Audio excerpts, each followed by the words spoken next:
Kilometre ദൂരമുണ്ട്. കമ്പം അടുക്കാറായിരിക്കുന്നു. പുളിമരത്തണലിലെ വഴിയോര കച്ചവടങ്ങളാണിത്. കമ്പം എത്തിയിരിക്കുന്നു.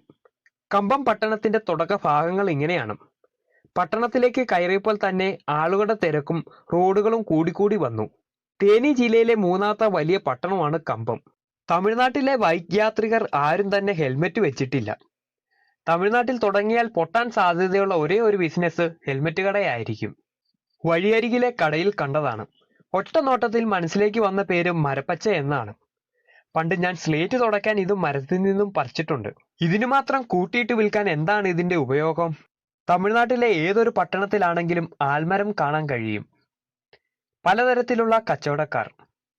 ബേക്കറി പലഹാരങ്ങൾ വീട്ടിലുണ്ടാക്കി കടകളിൽ കൊണ്ട് വിൽക്കുന്ന ആൾ, അതും സൈക്കിളിൽ. ടൗണിനുള്ളിലെ ചെറിയ ഓട്ടോ സ്റ്റാൻഡ്. ടൗണിന് പുറത്തു സ്ഥലങ്ങളിൽ നെല്ല്, തെങ്ങ്, കരിമ്പ്, മുന്തിരി, നിലക്കടല എന്നിവയും വലിയ തോതിൽ കൃഷിയുണ്ട്. കൂടാതെ വിവിധ ഇനം പഴങ്ങളും പച്ചക്കറികളും. ഇതെല്ലാം വിറ്റഴിക്കാൻ തെരഞ്ഞെടുക്കുന്നത് കമ്പം പട്ടണത്തെയാണ്. കേരളം ഉൾപ്പെടെ അന്യ സംസ്ഥാനങ്ങളിലേക്ക് ഇവിടുത്തെ വിഭവങ്ങൾ കയറ്റി അയക്കുന്നു. ചുരുക്കി പറഞ്ഞാൽ കൃഷിയും അതുമായി ബന്ധപ്പെട്ട കച്ചവടവും കൊണ്ട് മാത്രം വളർന്ന പട്ടണം.